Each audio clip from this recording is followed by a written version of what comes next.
ঘরের পরে আনি, তখন তুমি বুঝতে পারবে না সে তোমার চোখে খোকার ছায়া ভাসে।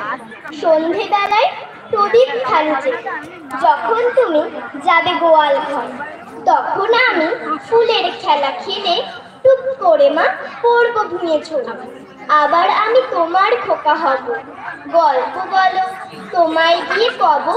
তুমি বলবে দুষ্টু ছিলি কথা, আমি বলবো বলবো না সে কথা। নমস্কার।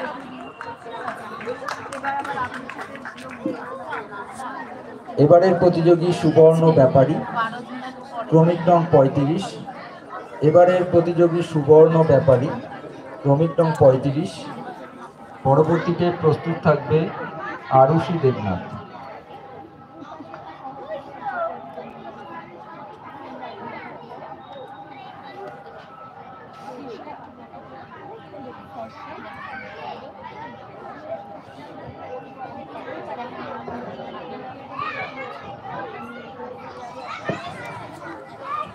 নমস্কার। বিশ্বকবি রবীন্দ্রনাথ ঠাকুরের কবিতা হারিয়ে যাওয়া। ছোট্ট আমার মেয়ে সঙ্গিনীদের ডাক শুনতে পেয়ে সিঁড়ি দিয়ে নিচের তলায় যাচ্ছিল সে নেমে। অন্ধকারে ভয়ে ভয়ে থেমে থেমে, হাতে ছিল প্রদীপ খানি, আঁচল দিয়ে আড়াল করে চলছিল সাবধানে। আমি ছিলাম ছাতে, তারায় ভরা চৈত্র মাসের রাতে। হঠাৎ মেয়ের কান্না শুনে উঠে দেখতে গেলাম ছুটে। সিঁড়ির মধ্যে যেতে যেতে প্রদীপটা তার নিভে গেছে বাতাসেতে সুধাই তারে। কি হয়েছে বামি? সে কেঁদে কয় নিচে থেকে, হারিয়ে গেছি আমি। তারায় ভরা চৈত্র মাসের রাতে ফিরে গিয়ে ছাতে। মনে হলো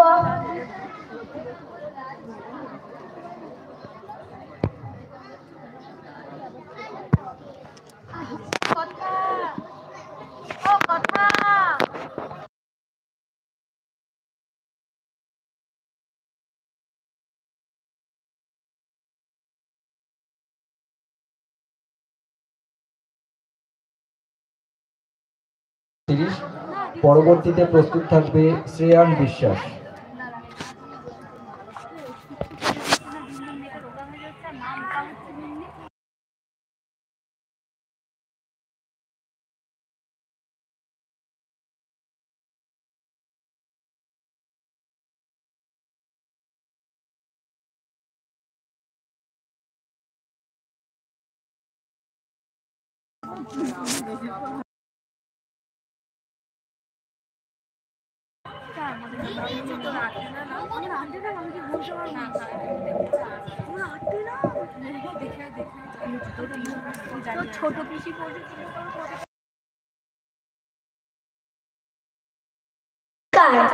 বিশ্বকবি রবীন্দ্রনাথ ঠাকুরের লেখা কবিতা প্রশ্ন।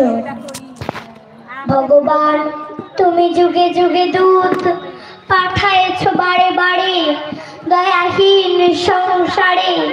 তারা বলে গেল ক্ষমা করো সবে, বলে গেল ভালোবাসো অন্তর হতে বিদ্বেষ বিষ্ণাস।